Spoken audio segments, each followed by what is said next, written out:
existe, ¿cierto?, una filosofía que nos da las directrices con respecto a cuál va a ser, ¿cierto?, nuestros criterios a ocupar con respecto al diseño sismorresistente.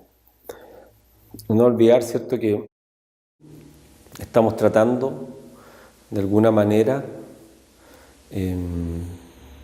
pasar, ¿cierto?, de un sistema ya que actúa de un rango elástico, ¿cierto?, a un rango directamente, ¿cierto?, plástico. Por lo tanto, hay un criterio ahí de por medio que es importante que podamos aclarar, ¿ya? Los códigos de diseño estructural usualmente nos indican el nivel general de protección que debe esperarse de ellos. Para las estructuras sismorresistentes, la mayoría de los códigos, estamos hablando de los códigos de diseño estructural, establecen requerimientos mínimos para asegurar la protección de la vida humana. Esto es, efectivamente, ¿cierto?, evitar el colapso de la estructura parcialmente o totalmente. Entonces, lo que se busca es efectivamente evitar que esta estructura colapse. El pero ahí está cómo se va a evitar que la estructura colapse.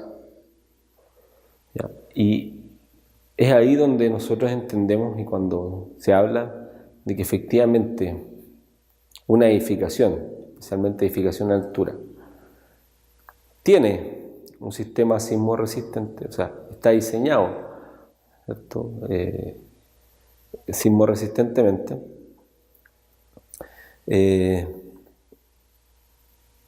va a tener mucho más movimiento, ¿cierto?, en caso de un sismo, que una estructura que efectivamente no fue diseñada bajo esos criterios.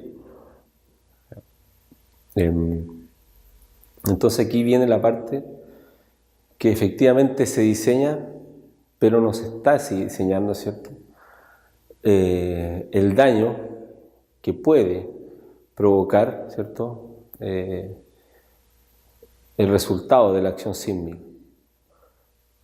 Efectivamente, este resultado, con la finalidad, ¿ya?, de evitar el colapso parcial o total del diseño, ¿ya?, se deja de lado, efectivamente, el daño que pueda ocasionar esto. ¿Ya? Es típico hoy en día que al usarse, ¿cierto?, efectivamente, en parte de la construcción, muchas estructuras que son falsas, como los cielos falsos, estos colapsan efectivamente con gran facilidad, donde los diseños sismorresistentes tienden, ¿cierto?, a tener movimientos bruscos, ¿ya?, que tienen por finalidad efectivamente evitar el colapso, ¿ya?, de total o parcial, ¿cierto?, de este diseño. ¿Ya? Por lo tanto, puedes ver que el daño, ¿ya?, a nivel superficial, ¿ya?, a nivel, ¿cierto?, de terminaciones, a nivel de tabiquería, a nivel, ¿cierto?, de ventana, a nivel, ¿cierto?, del inmobiliario mismo, tenga, ¿ya?, o pueda sufrir muchos daños, pero efectivamente el no colapso de esta estructura, como se diseñó, puede ser efectivamente la causante, junto con el sismo obviamente, de de estos daños, ya que parecieran ser daños mayores, pero son, para los entendidos sabemos que son daños simplemente superficiales, ¿ya? Lo importante es el análisis de la estructura misma, cómo funcionó realmente, ¿cierto?, el diseño a nivel de sismoresistencia. Las estructuras sismoresistentes, salvo en casos especiales, se diseñan para responder en el rango, ¿cierto?, inelástico, de modo de desarrollar, en este caso, ¿cierto?, ductilidad y disipar energía durante la ocurrencia de un terremoto severo, es decir, que funcione directamente, ¿cierto?, dentro del rango inelástico y no del rango elástico. ¿Ok?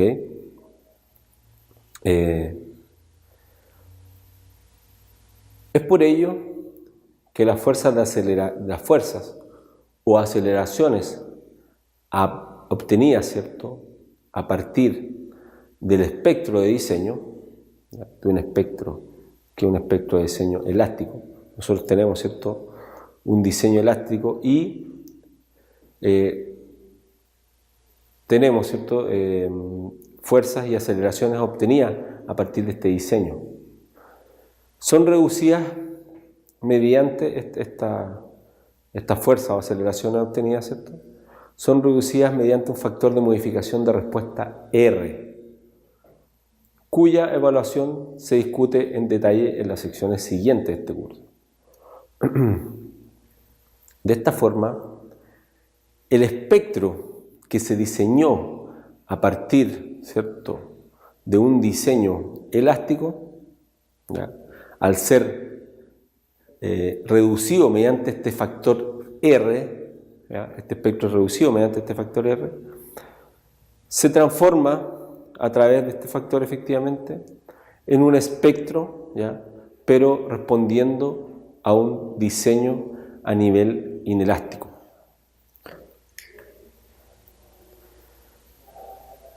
El ingeniero estructural, ingeniero de diseño, debe comprender adecuadamente el criterio de diseño sismoresistente a los efectos de aplicar correctamente las especificaciones reglamentarias, ¿ya?, de este criterio de diseño sismoresistente.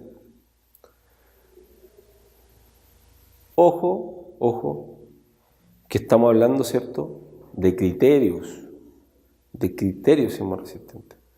La aplicación de criterios, ustedes saben que en todo ámbito profesional y a nivel de la vida, ¿cierto?, es algo que se adquiere a través, ¿cierto?, de experiencia, ¿ya?, y a través, ¿cierto?, de hacer un análisis directamente de cómo se aplican estos criterios, y es por eso que es importante, ¿ya?, poder ejercitar con respecto a la aplicación de criterios y ver y documentarse a través, ¿cierto?, de diseños que ya han sido planteados a nivel mundial y a nivel local específicamente.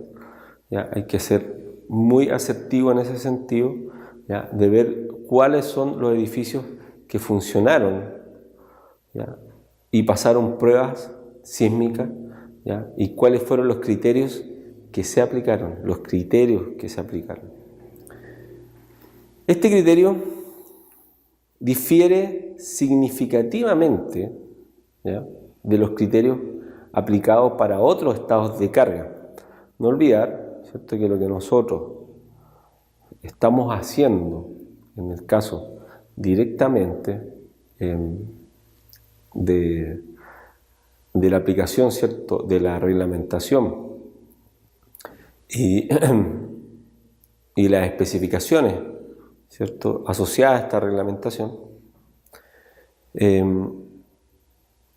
estamos aplicando en el fondo, ¿cierto?, una carga adicional. Recién veíamos, ¿cierto?, que pueden ser estas cargas o bien del tipo vertical o pueden ser cargas también, ¿cierto?, o sea, son cargas del tipo horizontal, pero también puede, en este caso, tomarse en consideración dependiendo, ¿cierto?, del tipo de estructura en la que estamos hablando, de cuáles son sus dimensiones, las características, ¿cierto?, que presentan las ondas sísmicas, ¿ya?, que también me pueden entregar cierta carga a nivel de tipo vertical. Ahora bien, este criterio difiere significativamente del aplicado para otros estados de carga, ¿ya?, otros criterios que se aplican efectivamente para otros estados de carga. Por ejemplo, para las acciones laterales por viento, donde la estructura se diseña con el objetivo de permanecer esencialmente, ¿ya?, en el rango elástico, ¿ya?, no en el rango inelástico, sino que en el rango elástico, ¿ya?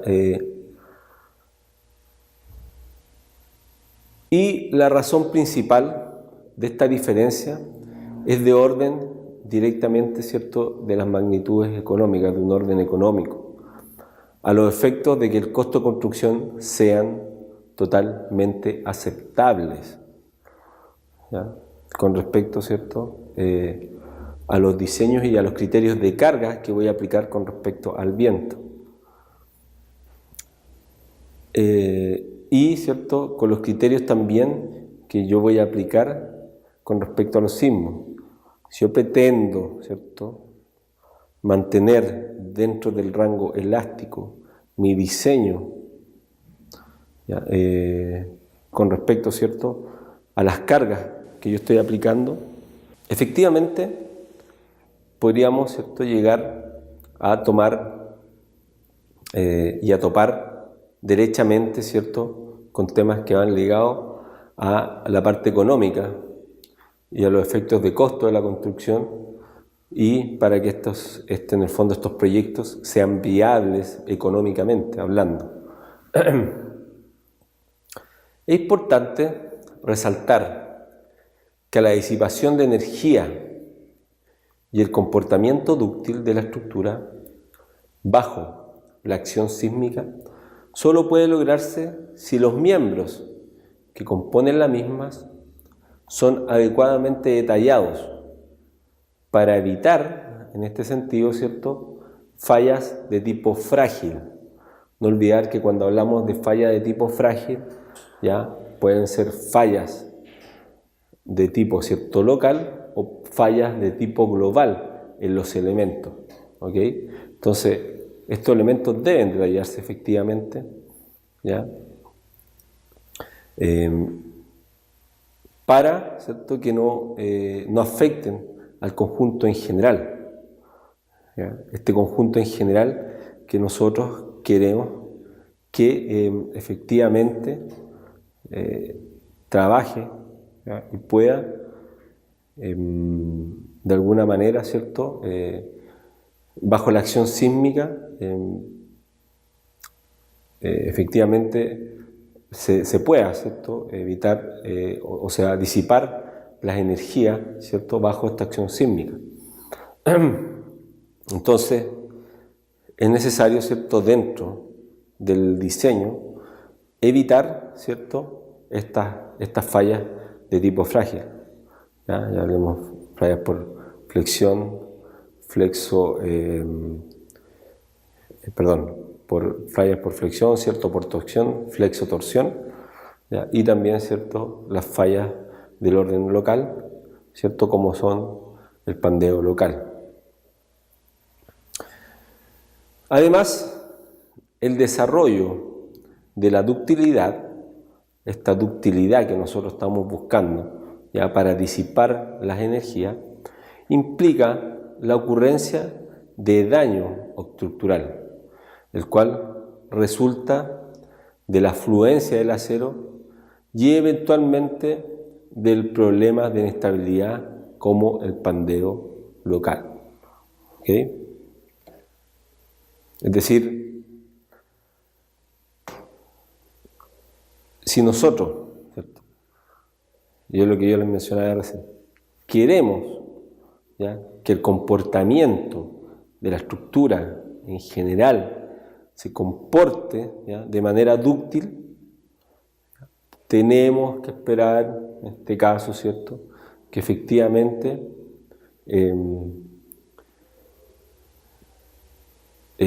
¿cómo se llama?, haya, ¿ya?, la ocurrencia de daño en la estructura en general, ¿ya? Es decir, que haya daño por efectivamente esta elasticidad que presenta en este caso el acero. El daño que produce el terremoto tiene un costo de reparación, pudiendo ser significativo según la cantidad, ¿cierto?, de componentes afectados, ¿ya?, las técnicas de reparación requeridas, etc.